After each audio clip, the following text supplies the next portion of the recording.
is the problem. Mm. Because what people should know is how the universe works. Okay. The universe works by law of attraction. And you would attract exactly who you are. And so some of the lists, you're putting things on the list that you aren't. Because I don't have to put on the list, I want an honest man. If I'm an honest woman, I'm going to attract that. I don't have to put on my list. So if I attract a person that's not honest, that tells me a little bit about me. It's telling me a little bit about me more than it's telling me about the man, because I'm going to always, always, always attract myself and what I am vibrating. You know, I've been married for 36 years. And what it takes to be married for 36 years is you got to have like 3 separations inside the marriage. Even if you just go, okay, honey, this week you sleeping in a tub and here's your pillow. You have to have 3 separations and maybe a divorce, like when it's like, I can't do this anymore. But what had my relationship exceed, because I was out of here for maybe year 17, because you know what happens at year 17. You've been planning for year 17 to get those kids out of the house so you could get out the house too. So I was going on year 17. Like, they going to college, I'm out of here. I bought a dining room set. I bought a bedroom set. I bought a convertible Chrysler, purple convertible car, because I wasn't going to be out of here like, you know, people starting over and they look like they're still in college. I was going out in style. But then something happened, and I had to get honest with myself. See, we women, we are conditioned backwards.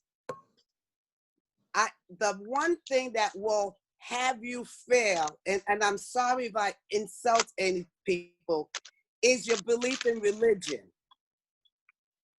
That belief in religion tells the man that he's the king, and you, whether we don't, Christians, we're not like the Muslim people outwardly, you know, they stand behind the man, they walk behind the man. But in Christianity, we do the same thing. We're supposed to, that high consume.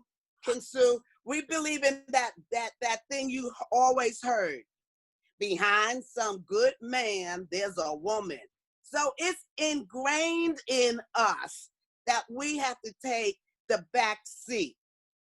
And it's ingrained with us, and it's ingrained in them. You know, they bought I'm a curse. I always announce when I curse. Always. I don't want to shock anybody. They bought the bullshit, the same bullshit that we bought about relationships. And if we notice, that thing ain't working. So what actually, you know, the tip I would give women is you have to give up that men are responsible for our anything, particularly our wealth. Because we will kick a man to the curb if he's not producing the income that we have on our list. But when you know who you are, when you know that I gotta get transparent and clean. I got that my husband was part of my strategy for income. Like, I had a number of what I wanted, and I had how I wanted, and my husband was part of my strategy. Let's say I wanted to make $2K, and I could only get to $75K by myself. I needed somebody that can give me the other $125K. And if he couldn't give me the $125K, I couldn't see his value and his worth. But when we as women can take that strategy off the table, something happens to us. We become like, hey, I could generate 200K myself. And then anything I get extra is fun and joy. And when you get to, you can do 200K by yourself, you will attract somebody. But you've been trying to attract somebody that could make you what you're not. So getting clear on the list. Let me tell you another fallacy that kills relationship. I love the women I could see. I see you men back there, but I love the women because you look mature like I am. I'm 66 years old this year. Don't I look good? Damn, and I told you, I'm just coming off the pole. I'm just coming off the pole dancing. Wow! I'm gonna show y'all my legs. Let me see. Can you see my legs?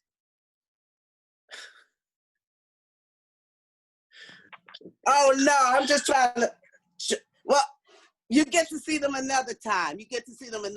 But so here's the other key.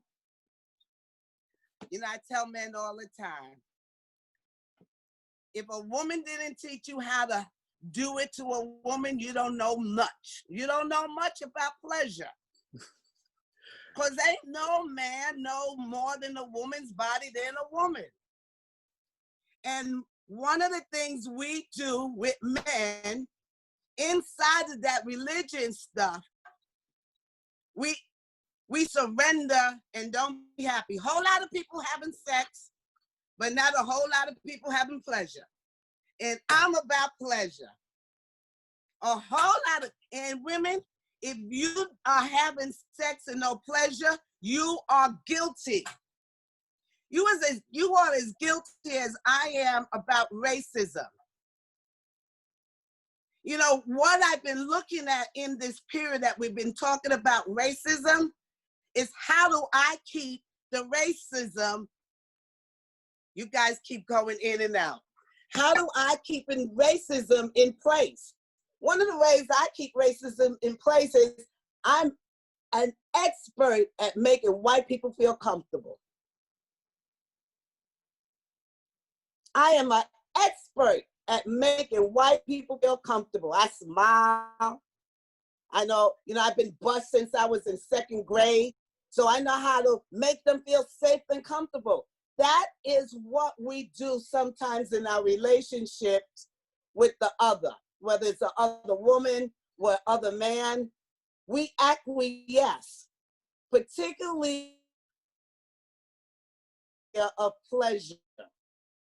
We take women, we look over there and go, what does he need? When I was younger, I was first of all, I was the oldest version. Everybody was younger than me. They were doing it, but I want to do what the Bible says. I was going to save it for my husband. So you know what I had to do? I had to get a woman because that was going to be my husband. I'm telling you all my business. So, but here's the thing: when you get that you are responsible for your pleasure, when you get that you're accountable and responsible for your pleasure, you could take that off the list. When you get that you are responsible for pleasure and not sex, there are two different things. Lots of people are having sex, but not a lot of people are having pleasure. Now, just wave your hand if you know how to do the fake orgasm. Raise your hand. You know how to do that fake orgasm. Let me see you. Tell the truth. Nobody's looking. Raise your hand if you know how to do that fake orgasm. Ain't nothing happening, but you making a noise. Oh yeah.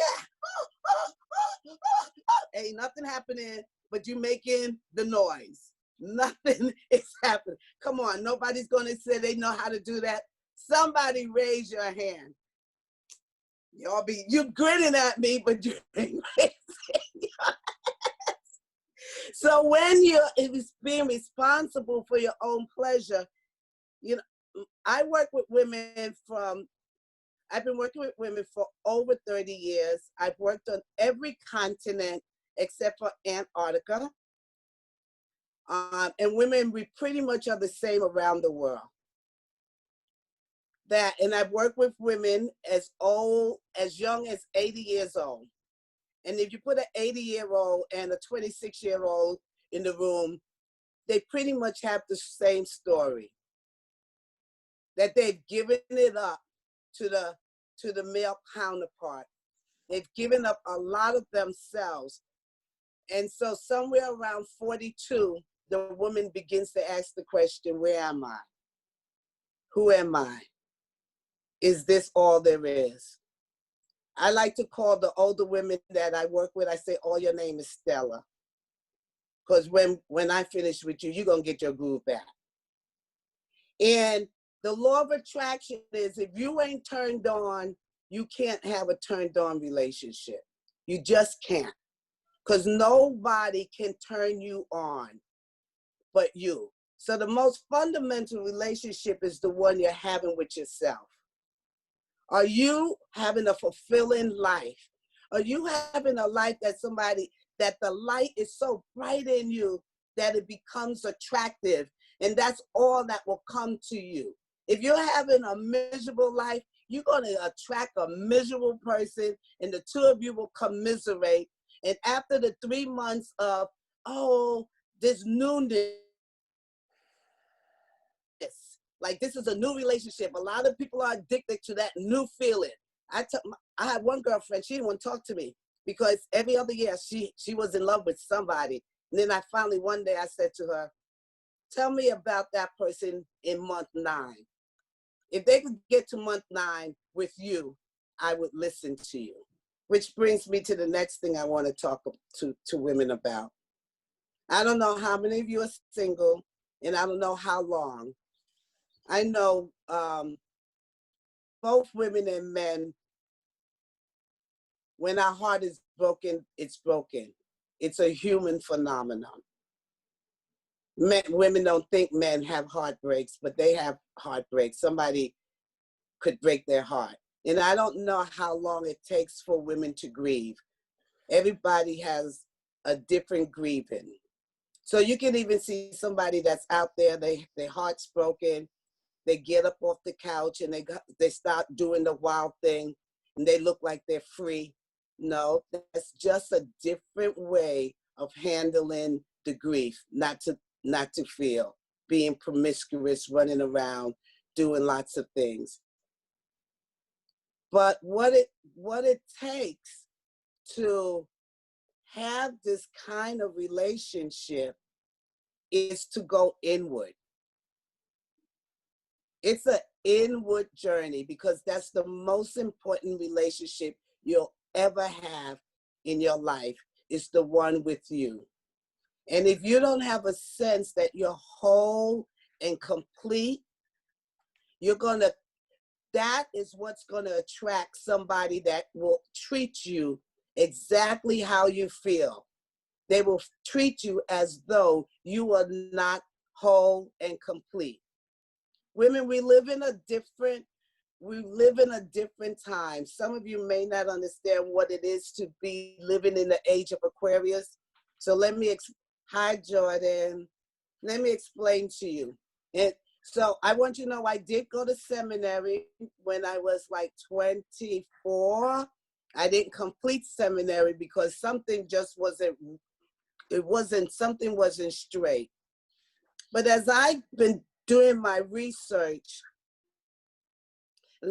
and then I still love Jesus. I wanted to marry him at one point. I know there was no such man called Jesus historically, but I'm not anti-religion. I'm not anti-God. But when you look at the New Testament, could anyone, Kensu, can you come off, unmute yourself and have a small conversation with me? Thanks, honey. In the New Testament, That's John, Matthew, all of those guys. You won't find Tyrone in there, but the rest of those guys are there. Okay. So, who are the two heroes? Do you know who the two heroes of the New Testament are? The two heroes. Yeah. It could be anyone for people, but for me, I always say Judas and John. Okay. I'm gonna say John and Jesus. And Jesus, okay. John and Jesus. You know the J guys. John and Jesus and Judas. Those are the three J's. But and the thing that what made, and I want to talk about the women who had those two heroes. So, do you know John's mother's name? John's mom? No, I don't know John's mother. Elizabeth. Oh, okay. Elizabeth. Do you remember that they said Elizabeth was old and barren? And yes. Gabriel. So she is without sensuality. Mm-hmm. Old and barren, no sensuality, no inward sensuality, no, and you can imagine no outward sensuality. She was just obedient. And then Jesus' mother is who? Mary, right? Yeah. And where was her level of sensuality? Well, they didn't speak about her level of sensuality, considering how they portrayed her as a servant, like she willingly just gave up. Yeah. And so I want you to know that's been in our DNA. Of course. As women. I agree in how that programming landed. And I really believe that based on who is in your household, who is providing you with foundational information such as religion, that sways your perception on how you will be a female. In my household, being Trinidadian, we were taught differently about our feminine wiles and the power of being a female. So there was no mediocrity as a woman in my house. I only saw the women holding it up, and even so much so that they could submit to men that were not bringing the same dollar amount to the house because of how they valued men in the house. So, perception has a lot to do with how you received religion, That's right. And I'm from St. Thomas. I just came from Trinidad in January. And and good for your household, but that's not most of the Trinidadians. They mostly are grounded in the British discourse. So good for you. But you can see. I feel like my grandmother did an amazing job in what she wanted us to see, since there were so many women in the family. She did an amazing job. And I want to say when I moved to the US, it was even more fortified by some of the sorors that I met growing up. A lot of sorority women were like, this is how we function. This is how we hold ourselves at high esteem so we could value the men in our community. They were very, very about that. So that's what I'm about. And that's exactly where I started the conversation, is the law of attraction. You could only attract those women because you were that woman. And if we are not that woman, we will attract something else. Thank you, Kim Sue. Thank you. And so what it is to be in the age of Aquarian is, and so in the last two ages, so right before age of Aquarius, there was the age of Pisces and the ages of Taurus. And the ages are like 2,063 years. And in those two, so let's just round that up. For the last 5,000 years, the patriarch has run the country, has run the planet actually, has run the planet. And what's coming back right where we are right now is in the age of Aquarius. And what happens in the age, what's needed in the age of the Aquarius is for the divine feminine to reemerge. And what happens, you know, even in America, it wasn't until 1920 that white women had the opportunity to vote. So it's not just black and white, it's what's happening to women. And so then what then happened to many of the women, and one of the things that I don't support is strong black women. I don't support strong black women if it means that I will always be the one to take care of everyone. I will be the one that can do it by myself. That's not what I'm talking about when I'm talking about the divine feminine. So why I like working with women that look like you is because you all look like you're extremely successful, whether it's successful in the workplace, whether it's successful raising your children. And how we learn, we women, most of us, we learn to be successful is by mastering the ways of the patriarch. It's by mastering that way and losing, not femininity. I'm not talking about getting your hair done and your nails done and smiling and your clothes. That's not what I'm talking about when I'm talking about the divine feminine. And it is easy that we didn't access the divine feminine because, you know, they burnt us. They tied us to the poles, the trees, put twigs around us. Or any woman that knew about everything was happening on the inside. We knew that we were the alchemists. We knew we had intuition. We knew how to pick the not the weeds. Come off of, you got to come off as Tanya, I can't hear you. You're on mute. The herbs. Camilla. Say hi. Hey, Camilla. we knew all of this, and that has been beaten out of us for a long time. So what it's going to take, what time is it, Tanya? 1:33. It's 1:32. Yeah, 1:30? okay, 1:33 now.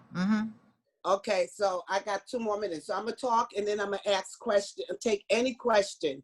Because, you know, I got to get out of there. I got to play the catch. I love you. Thank you. Okay, so, but what it's been, you know, taken out of us. And so what we have to access today, before we can even look at how do we honor relationships? How do we honor relationships? Is we have to get back in knowing that we are the divine feminine.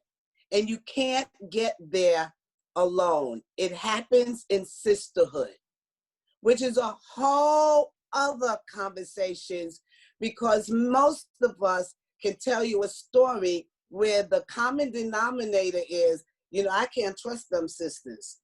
My sister slept with my man. My sister this, my sister that. But and that's the way of the patriarch. And I want people to know the men that we live with or are involved with, they may be males, but they have been conditioned exactly the way we are inside of the patriarch, and they are not part of the patriarch. They don't make any rules. They don't create anything. Our brothers and the people we are in relationship, they are as conditioned as we are. So I'm going to stop talking for about now. And if there's any questions, either from male or female, I would love to answer a question. And if you don't have a question, just give me some feedback about what I said and how that applies to you. And if you don't raise your hand, I'm going to call on you. Come on, Zin. I'm going to make a request, though. Whoever gets called on, since we don't have a lot of time left, if you could laser share or super duper speed up your question or response, that would help. I think Kim wanted to say something first. Kim Sue again? Well, she had said something in the chat. Oh, this Kim. Go ahead. What's she saying in the chat? So much. So I just wanted to say I love everything that you said. Hi, I am Kim Sue, the creator of Kim Sue Here Art LLC. So I feature minds such as yourself that are a contribution and an impact in our communities. So I set up a live platform so that way we can share the mind of ourselves with our community. So check me out on the Aesthetic Culture Show all over your social platforms. I want to say that I loved your conversation because one of the things that I do is mentor young men and women about how they relate to themselves. So therefore they are open enough to relate to other people. And what you're touching on is some great foundational conversations that I think just helps to start the onion. So that way we can pull some layers off. I think it's a great invitation conversation for something that's a broader scope, because what I feel is the underlying is we weren't taught how to relate to us, just ourselves in a self way. So since that's missing, it tends to prohibit the way how we relate to other people. So that's what I wanted to share. Thanks, Kim Sue. And Tanya, put my information in the chat. My website is ClaudetteC.com. ClaudetteC.com. So Kim, will you come off of mute and talk to me? Okay, come off of mute. No, Kim, not Kim Sue, Kim. Yes, ma'am. Okay, talk to me. All I can see is the top of your curly locks, but that's all right. The reason why is because I didn't think it was appropriate for y'all to see me eating. I'm like starving. So knock yourself out, honey. That's the reason. Let me see your face though, because you're not eating and talking. Hey, no, I'm not doing that. No, not at all. Thanks. What do you have to say about what I said? Very impactful, especially dealing with the patriarch on how they're, I can't remember like verbatim or whatever, but in terms of what you were saying made me think of, you know, the influence that my father has in my life. And that's something that I would that I would need to delve into or to, you know, investigate further or look into further, if that makes sense. Absolutely. I mean? Yeah. Absolutely. So, and I never even thought about it like that. So for you to say that, you know, it makes a lot of sense. It just makes a lot of sense. Thank you, Kim. You're very welcome. Thank you. What about Kelsa, the other K? We got 3 Ks now. Kelisa? Even if you don't come off of, you know, come on, but can you say something to me? Okay, now, yeah. Can I hear your voice? Naeem, brother Naeem, Ras Naeem. What's going on, Queen Mother? Thank you. What you got? What do you think about what I said? I make reference to a book from the great anthropologist Cheikh Anta Diop. He has a book called The Cultural Unity of Black Africa, and it points out this theme where humanity didn't all evolve under the same circumstances. So he highlights the 2 primary cradles of the evolution of humankind, the northern cradle and the southern cradle. And in the northern cradle, that's where you get this predominant patriarchal evolution, right? But the southern cradle is, like you say, where the mothers ran the scene from time immemorable. And long before there was even a northern cradle of influence, mamas ran things all around the earth from time immemorable. So that's what I would say is that you're right on it. One constructive criticism I would offer is that the 2 ages, Pisces and Aries, are the ones that have been dominated by the patriarchs. The age of Taurus was actually Hathor. That was the last great age of the mother. You know, Hathor being symbolic with the cow, and the cow being synonymous with, again, the great earth keeper mothers. So Yeah, yes, right on. I do. Yeah, I do know they go back and forth, but when I, you know, female, masculine, feminine, I do know that. But when I, you know, I've been to Egypt about 18 times. You know, I go once a year for a pilgrimage. And when I look at the Old Testament and Moses and all of those men, it seemed like Hathor, nor Isis, no Ma, none of them was referenced. It was all about coming out of Egypt. It was the coming out of Egypt where the cradle was separated. But thank you. Thank you. Sister Carla, and then I think I'm gonna give it back to you, Tanya, to wrap it up. Sister Carla. Come off of you, Chris, unmute yourself. Okay, you were unmuted. Greetings. Thank you, Sister Claudette, for those words of wisdom. Ras Naeem and I are actually husband and wife for 22 years. I would like for you to expound a little bit on when you talk about 3 separations in your 36-year marriage. And the reason is, I have a really good husband. First of all, I want to say I'm beginning to appreciate time.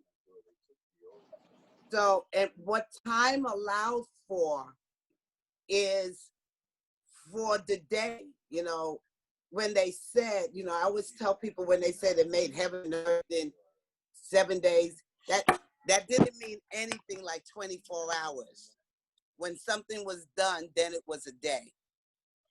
And just like Aquarius is not the same as Pisces, and it's not the same as Libra, and it's where as we ascend, we become different people. You know, as we ascend, our desires are different. We're maturing. And sometimes, and I say because of, okay, brothers, I'm going to say something, but no harm. No, women, we're like 10 to 15 years older than men. Sometimes I don't want to put that in there like it's as we go around many times, who we are is different. And in every decade, there's a different question and a different energy that we have to respond to. One of the pitfalls, even of a good relationship, is a thought that if I become who I am today, which is not who you married, you won't be able to deal with me. So then sometimes we suppress that. And there's not open, honest communication about internal growth.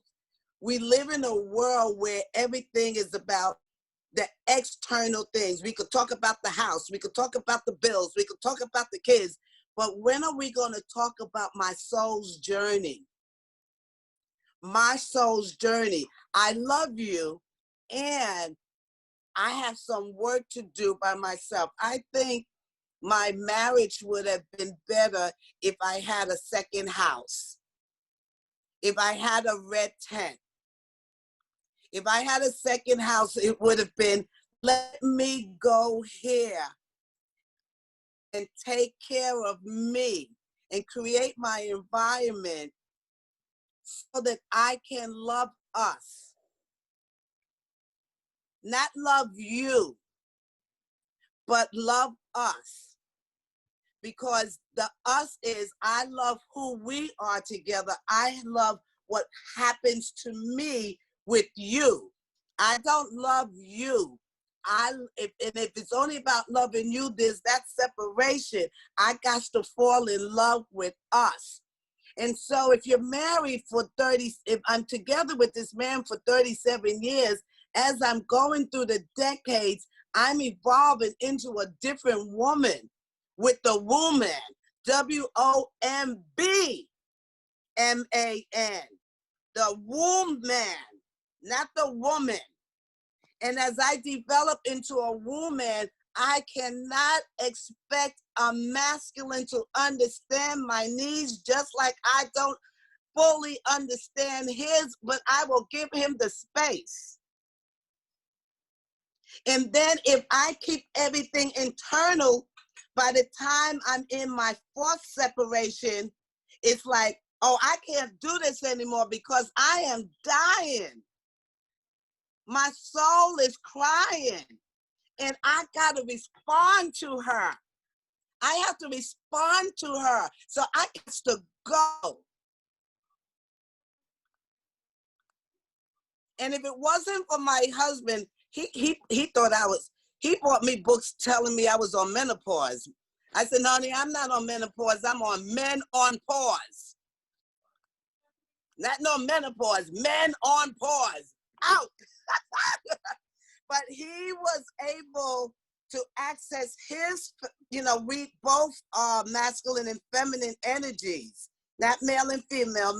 He was absolutely able to anchor into Hathor, in that Hathor energy, and hold the context for me. And it took about 2 years. I couldn't even hold his hands walking in the street. I would pull my hand back. But honey, he in the other room, so I can't tell you. We have a lot of fun. So thank you for the opportunity for me to share. Carla, did I answer your question? Did any of it resonate? Thank you. So Tanya, so if you don't want to go to my website, you can email me. And it's easy to remember my email. My email address is Taking Women Higher Now. Taking Women Higher Now .com. Can you put everything in the chat, like ClaudetteC.com? I've been trying to type it. I can't do that. I don't know why. Okay, I'm going to try. Type it to everyone. Yeah, that would be amazing. And oh my God, thank you so much for blessing us on this call. Okay. This just says to Tanya. It doesn't say to everyone. So You have to change. Ladies, go ahead. You have to change it, Claudette. No, it when I come up. Yeah, where it's highlighted with the name, just change it and put it to everyone. Okay, I'll go to participants, and then I'll say everyone. Yeah, in the chat, when you're about to chat, there should be a blue highlight on the person's name. Just change it to everyone. Click on that and change it to everyone. It's not changing to everyone for me either. No, it's not working. I'm telling sisters, just remember, you can do whichever one is easy. ClaudetteC.com or Taking Women Higher Now at gmail.com. That's what it is. Gmail. It's been a privilege and a pleasure to have this moment to be with you on this. Thank you, Tanya. Thank you. Journey. I wish y'all could see my legs, but y'all can't see my legs. I got some powerful legs. I can kill you with my legs. And you can text me. You can send me an email. I will respond. And it's a pleasure. And thank you, Tanya, for inviting me. Hey, Victor, you came late to the party. Oh, no, I've been here the whole time. How come I didn't see you? What you got to say before I go? You say what I got to say? You say what do I have to say? Yeah. Man, I like what you said. It was an interesting take, especially about the just programming, how people have a certain program of how they operate as far as, masculinity, divine femininity. And that's one things I've seen a lot while dating is, with women that don't have their fathers, you know, oftentimes, like, I feel like the divine femininity can like intertwine with the divine masculine because their mother had to be both roles. So I think it's interesting being the man that I am, and you know, if we connect like that, like seeing them kind of trying to find that balance of being full divine feminine, you know what I'm saying, and trying not to go to what their original programming is, which is, you know, having the divine masculine in with the divine feminine. So it's interesting. I mean, you know, of course everybody has their own, but, you know, just making sure it's not to the point that it kind of throws off our relationship, you know, because she, you know, there's only one pants wearer. You know what I'm saying? You know, so I definitely feel like there needs to be space for men, you know. But that's what I said, what times allows for. Women have to go back into the red tent, men go wherever they go. And remember, in this country, even during slavery, for the African-American families were important. Man and woman was important. And in the 50s, in this country, as they started building the housing projects, the NYCHAs, or whatever they are in different cities, the projects. After the projects moved from federal housing to city housing, one of the conditions in the projects was the man could not be in the house. So that's when the woman, we've always been able to multitask. We've always been able to take care of the family, but that was the birth of the negative, strong Black woman with the help of the country, killing the power of the masculine energy, which is needed. I worked with teenagers for more than 30 years, and what I can tell you is girls without dads in the household will become pregnant much earlier, 5 years earlier, than girls with dads in the household. I can go on and on and on, but I got a plane to catch, and y'all ain't buying me no new airline tickets. So I'm going to say peace and love, peace, and thank you. Bye. So, but wait, really quickly, my question is, so your answer to what I said about wanting to, you know, having this list of, I would like this, that. So the answer to that is developing all of those things that you would like to see in your own relationship within yourself, and then you can. Yeah, be God. What? Get to my part. We can't hear you. What? I said, be Gandhi. Be the change you want to see. That's amazing. Thank you. Don't be trying to go one more question. That was it. That was the only one I had. I just wanted to have. Tell Ade I said hi, and tell Ade I said thank you for sharing you with us. Okay, hold on. Ade? Come. Tell Izisa I love her. Happy birthday. Hold on 1 second. Where are you, Ade? Hold on. This is my husband. Hi, Ade. I love you. Hello, loves. You all look beautiful. What a mosaic. I love it. Okay, bye. Who is that? He's our moderator. Oh, okay. Bye. And this one is married to... That one. No, she's not on the screen right now. Pleasure. Okay, bye. Bye, Ade. Bye, Claudette. Love y'all. Okay, good. That was great. Oh, thank you all for coming today and everything. So I know that a few of you had something that you wanted to say, and there are a couple of you that may have things you want to share in the chat. I want to go really quick to Jordan, because Jordan has a company that when I met her and she told me I saw what she had, it just gave me the chills, you know? So I want to always give Jordan a couple of seconds, because we've all been talking about self-love on the call. And her company she has a theme about self-love. So I always wanted to just ask her if she could talk and share with us. Well, thank you so much, Tanya, for the time. I truly appreciate it. Thank you. Oh, thank you. What'd you get out of the call? You get anything? Yes. So of course, I'm always listening anytime somebody mentions self-love, and of course the ways I love what she said about women being able to understand women better, men understanding men better, and us needing to commune with one another to make sure that we both understand each other. I think that's very important. So for my personal story, guys, a few years back, I was diagnosed with bipolar depression.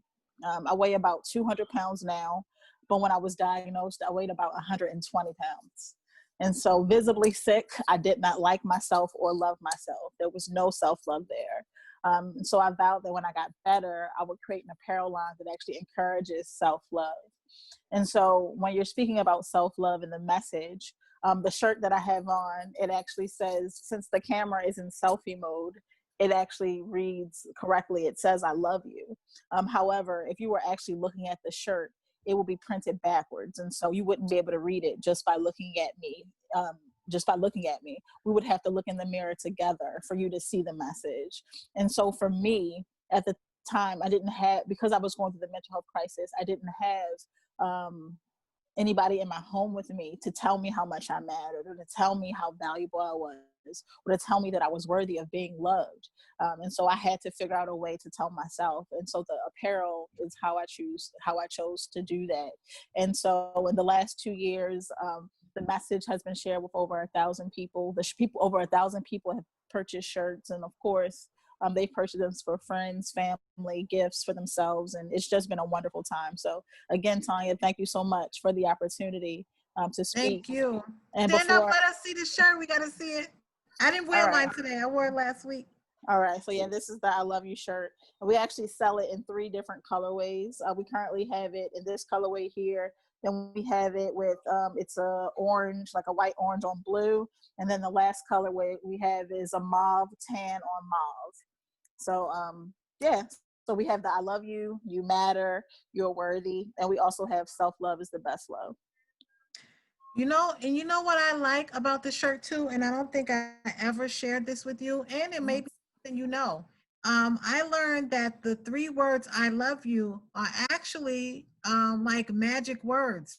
If someone's coming to harm you, but you have these words on you or somewhere near you, or you say them, you can actually cause a different wave of energy that could shield you from the harm. So when I saw an opportunity to actually get a shirt where I could wear that and just have it on me, present in the space, I jumped on the opportunity. Again, thank you so much. I really appreciate your support. Guys, I'm gonna put the information in the chat, and I'm also gonna add like a coupon code for us for this week.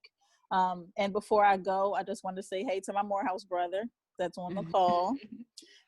Hey Vic.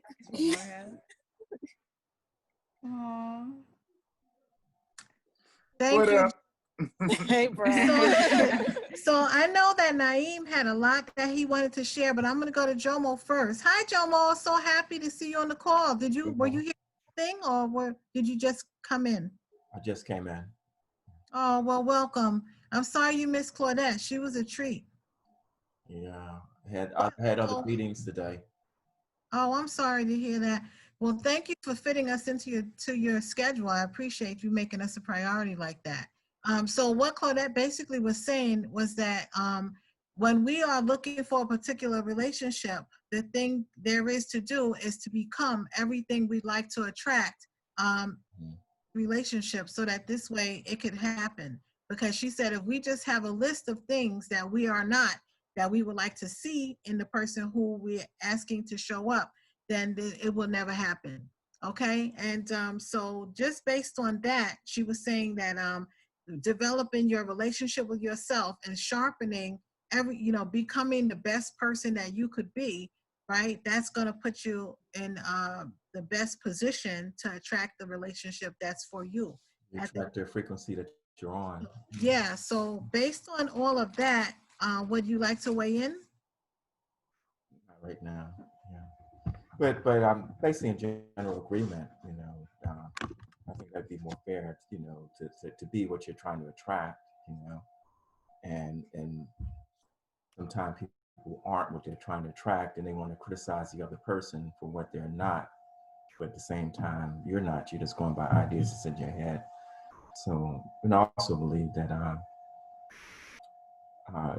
yeah, you tend to attract someone that's on the frequency that you're on. So, you know, sometimes you attract certain things, you kind of look at yourself and see what's in you that cause you to attract that type of energy. What is it that you still need to work out within yourself that opens you up for that type of energy? How we say that, we always say, how is this my information? So yeah, so that's a good one. Thank you, Jomo. Okay. All right, Ras Naeem, I know you've been waiting. Come on here. And then let me just mute myself and just sit here and be quiet. Go ahead. Sister Tanya, you're a treat. You're a blessing. The work you're doing from day one. First time I was, you know, blessed to be in your presence. I knew that ancestors was at work.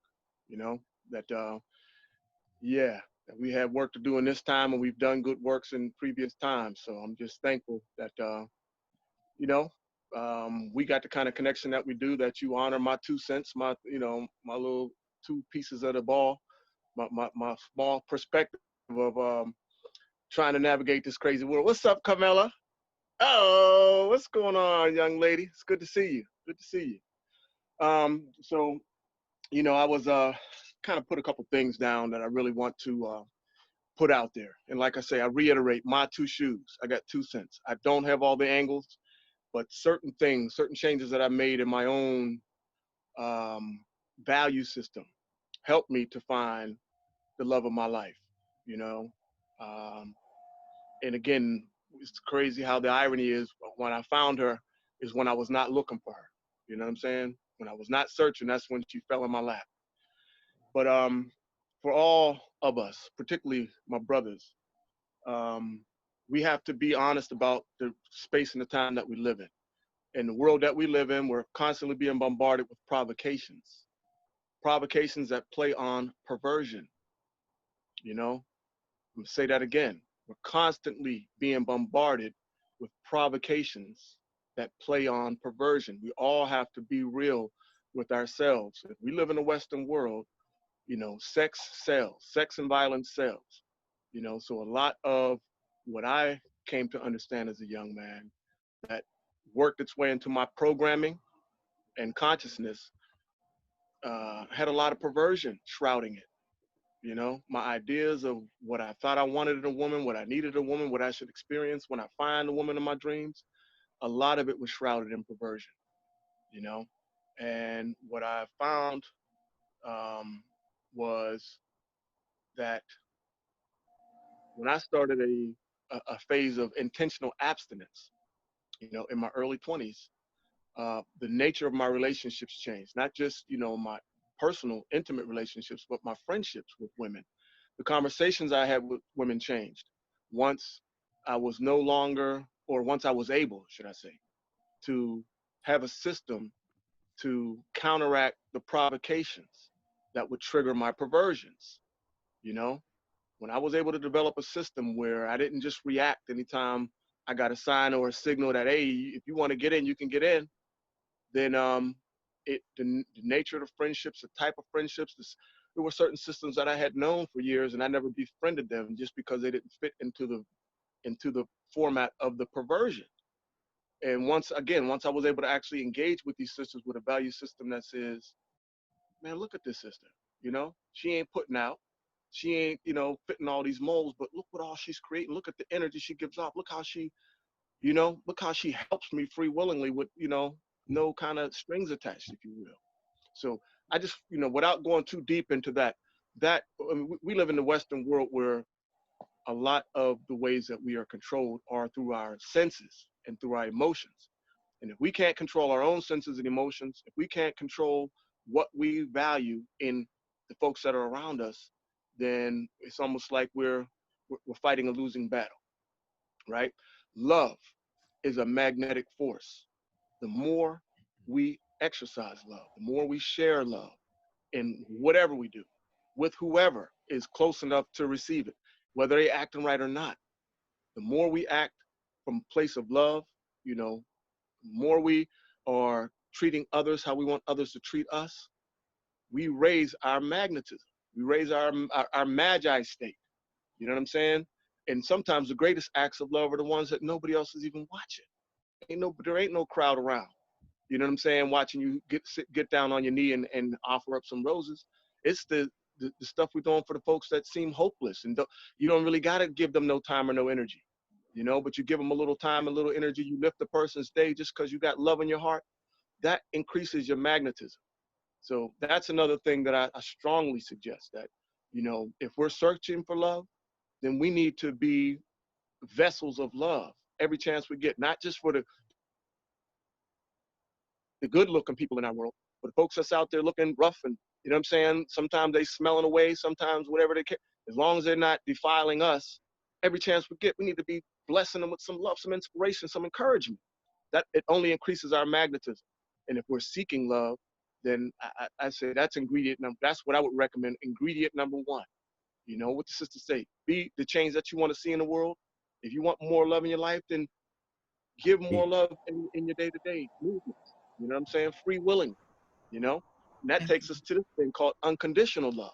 I was gonna say thank you. That was good, but he said that takes us somewhere else. Let me get back on mute. Okay. Unconditional love.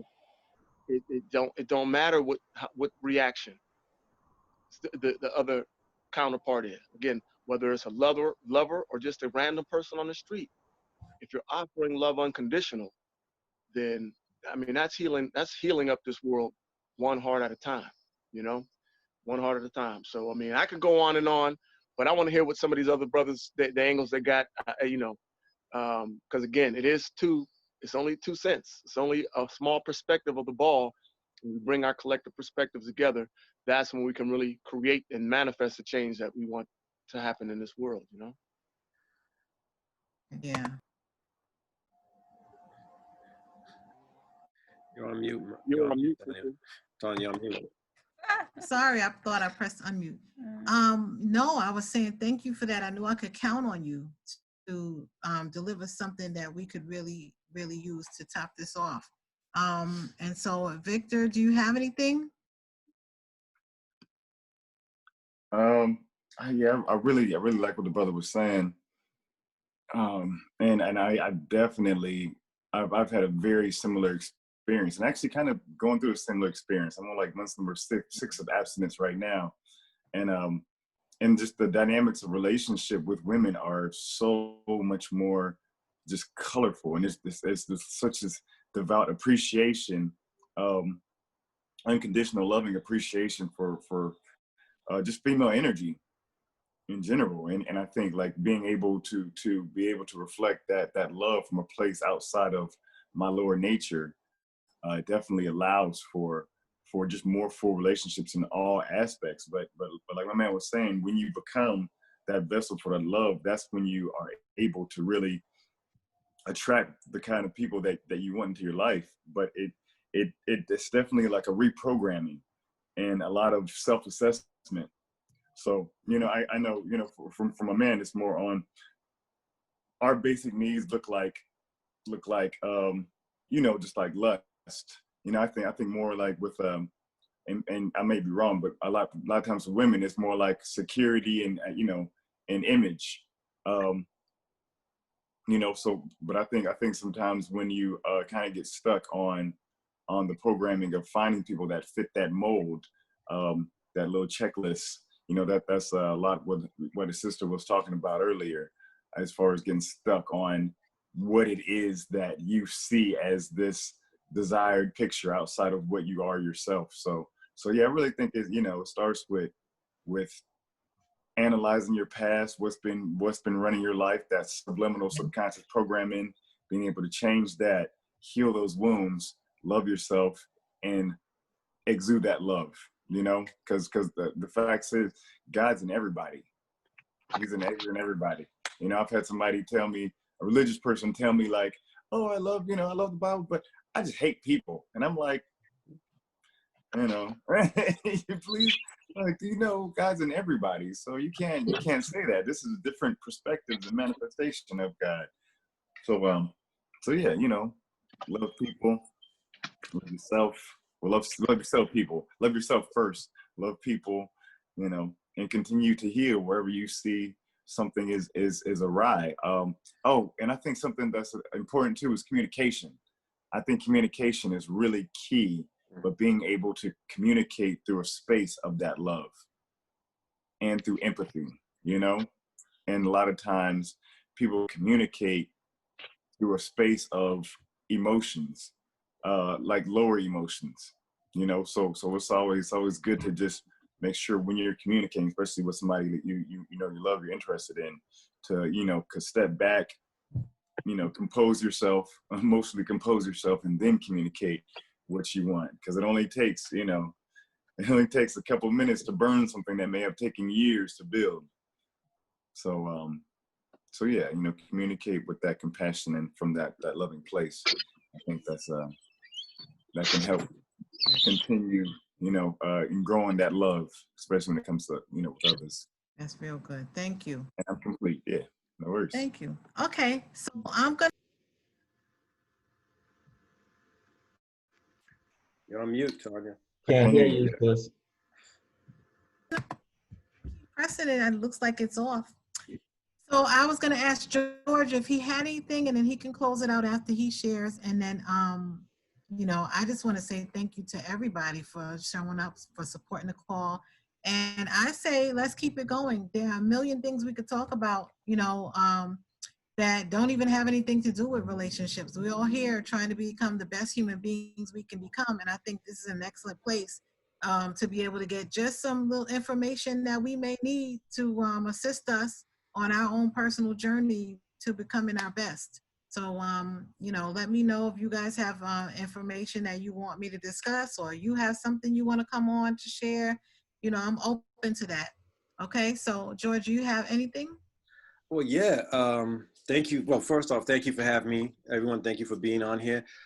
There are several things that came up for me, and because when Claudette was speaking, there was a lot of it that she was talking, and I'm not into all of the, well, I call it airy-fairy. I'm not trying to offend anyone, but I am into energy, but I'm not deep into that. So when she started talking about the masculine and feminine energy, that I understand it. And I'm like, so my thoughts on this was like, especially what the brothers were saying, I definitely connect with them and hear what they're saying. And I love what they're saying. And just to add onto that and dive deeper is that my thing was, you know,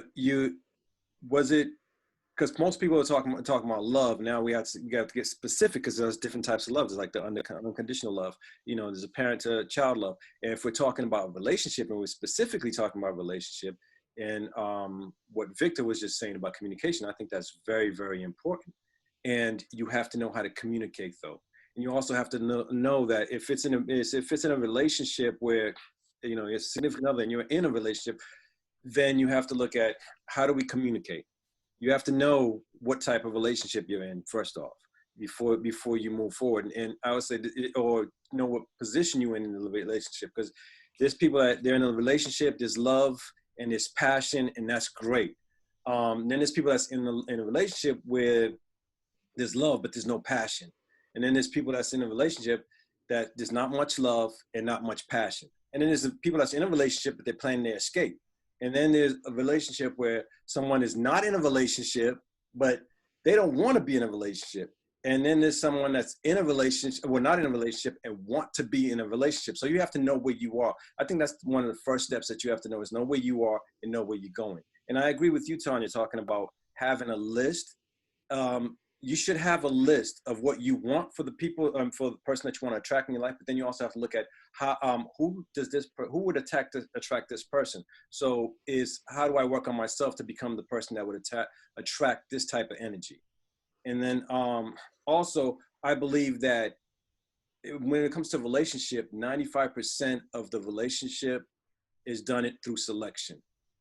And what I mean by that is, you know, people get in, I mean, how do you get in a relationship? Most people, they look, at least for men, I'd say a man, he'll see a woman and be like, oh, I'm attracted to her, I think she's beautiful. And then there's proximity. And then when you have proximity, then you have the attraction. But you have to, before you even jump into that, just because she looks beautiful, and I'm talking to the men, but I'm also talking to him, or just because he look handsome. Because women, and you women can correct me on this, I don't believe that most women go by looks first off. You do? Okay. She's like, I do. So the thing is, then you have to look at, I look at it this way. You have to look at, when you're selecting, you have to look, can the person do the job? You know, and are they willing to do the job? And then are they a team fit? And what I mean by that is, I mean, depends. I mean, what type of, is the person the type of person that you want? Can they do the job? Is that a female or a male? Or, because I can't, you know, take away from the fact that, you know, there's same-sex relationships. So this applies to all of it, which is, can they do the job? Is that person, is they able to do what you want them to do?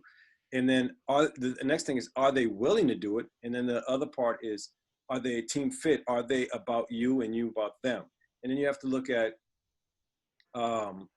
as far as, I look at it this way, the way a woman will go into intimacy, and women, again, you can correct me if I'm wrong on this, is if a woman doesn't feel seen, she does not respond to this person.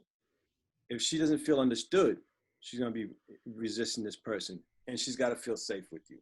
For any man, you have to go through those 3 steps with her. You have to make sure that she's felt seen, because if you're with a woman and your eyes is just, you know, roaming around, you see other women and she's with you, but you're looking around, she doesn't feel seen, you know? And if you're not even trying to understand what she's saying and she doesn't feel that you're understanding her, and what is she going to do? She's going to go into resistance.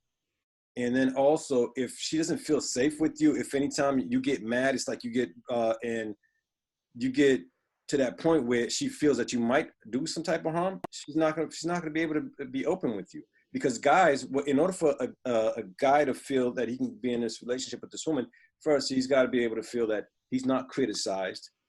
And you know, some women, you know, you're no good, you're this and that, and because he's not where you want him to be, or he's not at that level where you want him right now, then why did you choose him?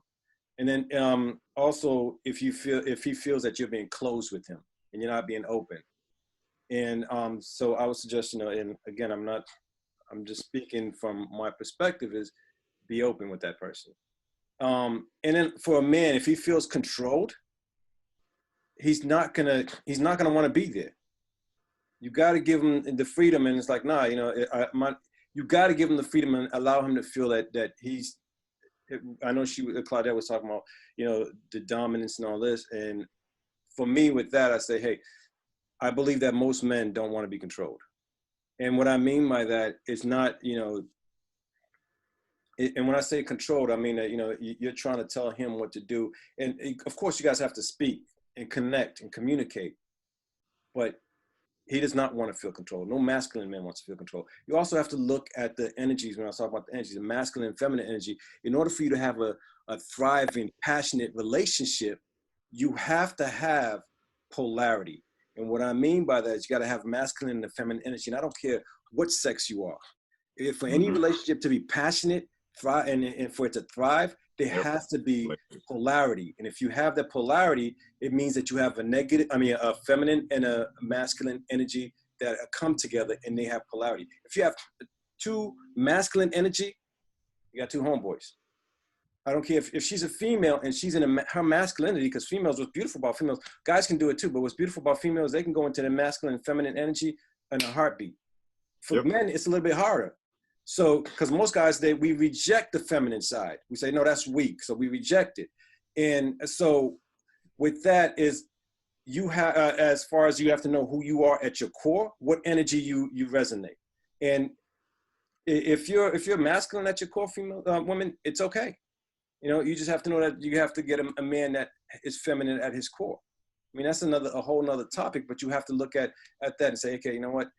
Is this person in this relationship, are they able to give me what I need, which is, are they feminine or are they masculine at their core? But you have to know who you are at your core first. So I think it was Naheem that said, I'm not sure if I'm pronouncing your name right, but I think he was the one that said that, you know, you have to know who you are first.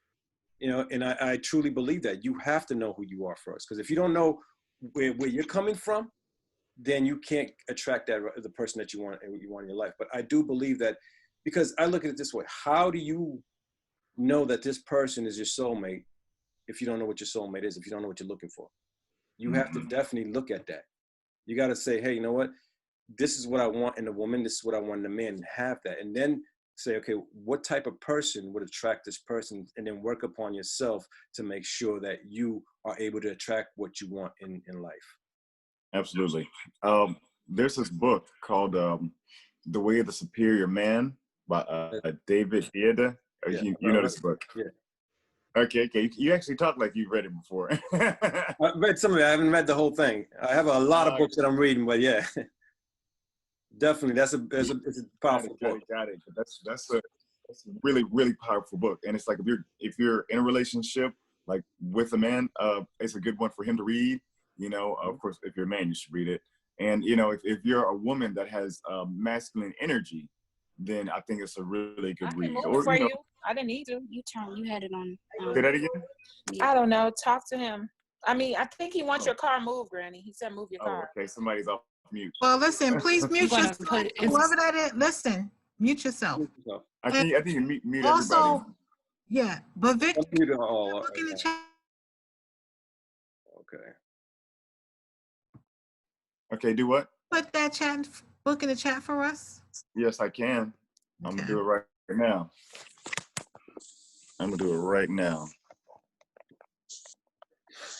The Way of the Superior Man.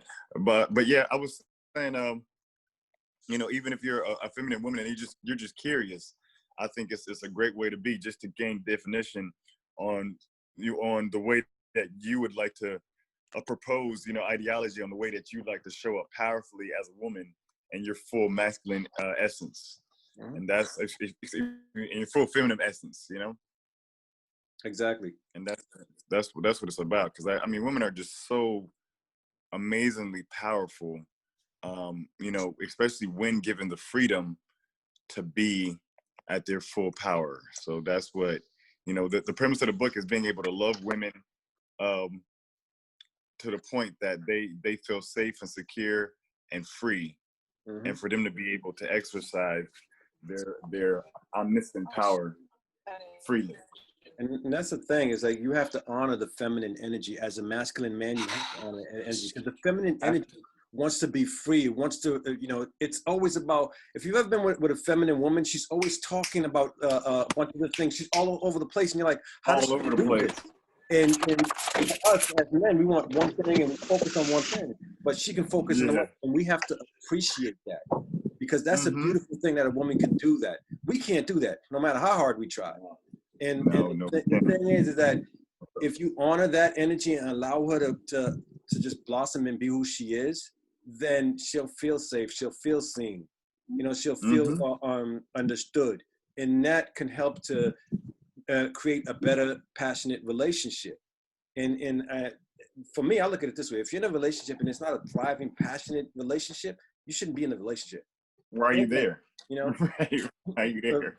Right off the bat, that's what I want, nothing else. And if you don't want, if you don't want that, forget about it. You know? Yeah, I think everybody deserves fireworks. You know what I'm saying? Like, yes, it's the fireworks. Yeah, I'm with it. Definitely. Ooh. So, I mean, Tanya, you can take it over. Let me know what you want to do. I think you said we had another half hour. I don't know if we did or not. I'm saying, let me know. Sister Tanya, I'd like to interject right here, bro. Oh, yeah, go ahead. Kalisa, can you mute yourself, please? I've been messaging you. Please mute. Go ahead. Sorry, Naeem. Go ahead. No worries. My phone is on 4% and it's too hot for me to charge.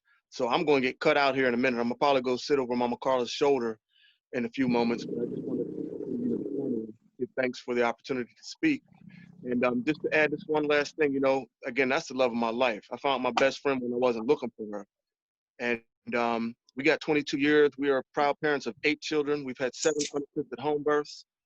And I just want to say like this, I don't have no visions and no plans to be with no other woman on this planet in no kind of personal or intimate way.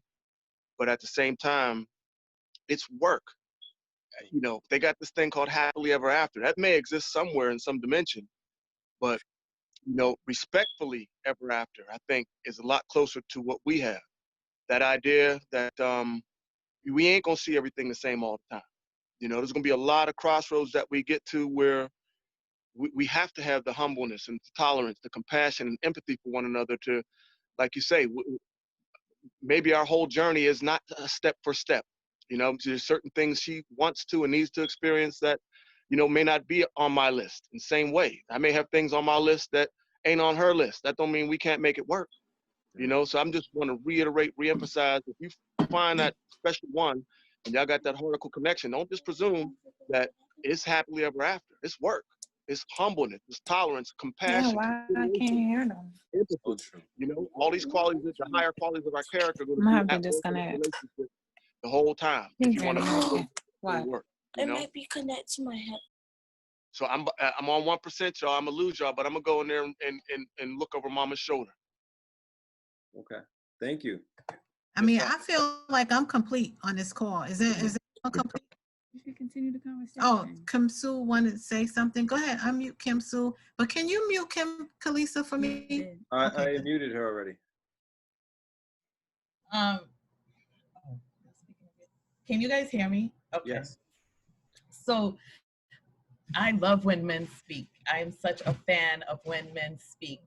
I believe so much in supporting the voices of our men, especially Black men. I'm surrounded by some extra special men in my community, and I'm always pushing them to lend their voice. I tell you, I really get how polarity works. And I understand that my existence is because of a man, the presence of a man. I hold it at high esteem. It's up there with breathing. The reason why is because I've seen what happens when a vulnerable man lends himself to a vulnerable woman. I've seen what this can do. It is astounding what is possible. The possibilities are so friggin' endless. It's like orgasmic even, just to have someone who can just bear their all. And not even in regards of, will you judge me for being me? Or will you criticize me for being me? Or will you strip me down because you don't understand the parts of me? But just because I want to be vulnerable with you so I can receive you wholeheartedly, like, that is amazing. And this is what I'm really loving about this conversation. It proves to me that in my diaspora, there are people who love just for the sake of love. I just bring you in because of love. I have no underlying intentions, no expectations of you. I just love you because I can, literally because I can. And conversations like this, it's usually in such these small spaces, right, where we can show the vastness really of our contribution in this earth. But I would say, just as powerful as it is here, and all of my hairs like standing, it's so crazy. Just as we're sharing it here, we really need to share it outside. There are young men and young women that are coming up, and they have no idea of how amazing it is to be loved without expectation and conditions. There's no way for them to experience this, how vast it is and how all-encompassing it really is, to the point where you can stand to someone being love yourself, just being love, and you can soothe them. Your presence can soothe them. That is a powerful way to generate yourself on this earth. And I'm just saying, we're doing it masterfully here. I would love for us to share with people outside, because I know you guys are exceptional. I could feel it. I could feel it. Yeah. So I actually, that's part of the work that I do. So I have a company called Optimal Wellness Community. So I have like, little cohorts I put together at different community centers, at churches. Sometimes I go speak at like after school programs. So I'm trying to get an after school program, and, just working on being in the school system, to be able to have these discussions and to be able, because it's not about just like listening to somebody. Well, for me, let me just talk personally. For me, it's not about just like listening to somebody communicate, because everybody has their story, their experience, their wisdom, and their perspective, and all of them are valid. So if you're going to really retain something and something to really hit home for you, like really being able to connect with it, then it's like, oh, I see what you mean. And I, like, let me share, and then somebody else that wasn't even sharing heard your perspective, and they're like, oh, now I could attach to this. But just really getting young people, middle-aged people, just having these open conversations to see what is possible, what's not worked, what can work, so So yeah, that's the work that I do. Optimal Wellness Community. You can find me on Instagram, Facebook, anything. And I have sessions like this too on Wednesdays. Put it in the chat. One Wednesday a month. Put in the chat. Put it all in the chat. I'm gonna put it in the chat. You know what I'm saying? Once again, I am not the multitasking woman, so I have to talk first, and then I have to and then I can put it in the chat. First things first. No, I'm complete. I'll put it in there, all right?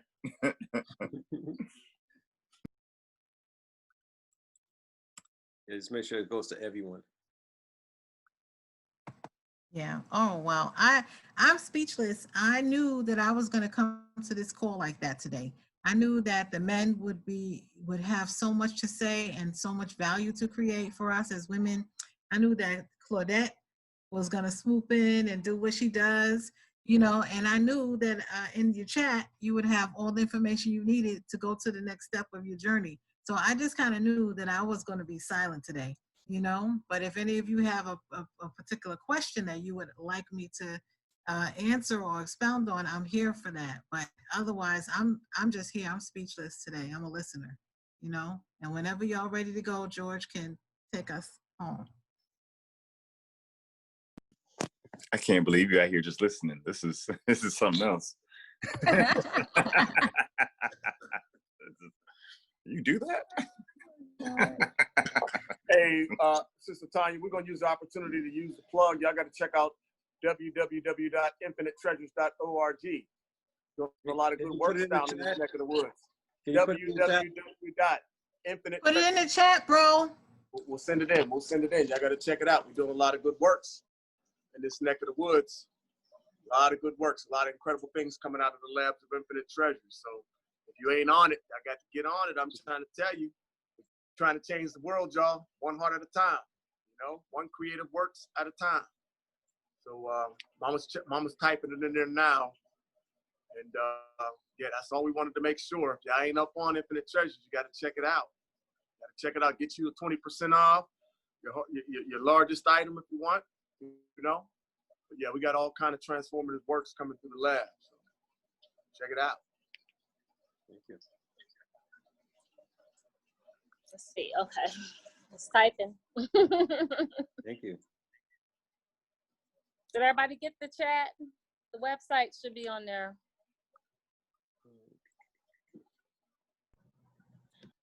Yep, it went to everyone. If you're going to, please follow back on social media. It helps to grow the presence of everyone. So please follow back. Mm-hmm. Absolutely. What's good with that radio show, Kim Sue? You keeping it a secret? That's good. So the Aesthetic Culture Show. I developed this show to highlight the best of us in our communities. One thing I know my diaspora is great at is our hands. We are so creative. Whatever we put our hands to is masterful, and it comes from the earth. And I wanted to highlight that about us. I feel like we do all these grassroots things and we only take it around to who we know. And my platform is global. I get a lot of people coming in from Africa that want to meet with people that sit with me, people from the Caribbean. I love highlighting the best of us. You sit down, you tell your story, and you share your brand so the world can know. So you can make some yen, you know, you can make some euros, you can make some EC, some TT, you know, you can make some, you know, global dollars. And this is what I do. I bring people on the platform and you share yourself. We go live on Facebook, live on Instagram, and live on YouTube. And the whole world gets to see your brand. And I only made it literally, I had no other reason, just to highlight the best of us, that the world doesn't know what we're doing. So it's the Aesthetic Culture Show. I'm gonna add it in there so you guys can add it. And come and sit down, tell your story, and let the world know that you're not just impacting one small community, that your voice is big enough for the world. So I invite you all. Thank you, Tanya, for the space. Thank you. I love you, girl. All right, well, my heart is full and I'm ready to go, and I'm going to eat some watermelon. Y'all know me. Y'all all know me and my watermelon. So I'm gonna just say thank you to everyone. And this call, I believe, was being recorded. And if it's okay with all of you, a message to let me know that it's okay for me to put this on my YouTube channel or someplace like that. If it's not okay, you need to let me know that too. Okay, and it'll be fine. So thank you all, and I'll be in touch. Okay. All right. Bye, y'all. Bye. Cheers, cheers, cheers. Nice meeting everybody. Likewise. For sure. All right. Aesthetic Hair Show. All right. Peace, everyone. How do you log on? Let me see here. Oh, leave.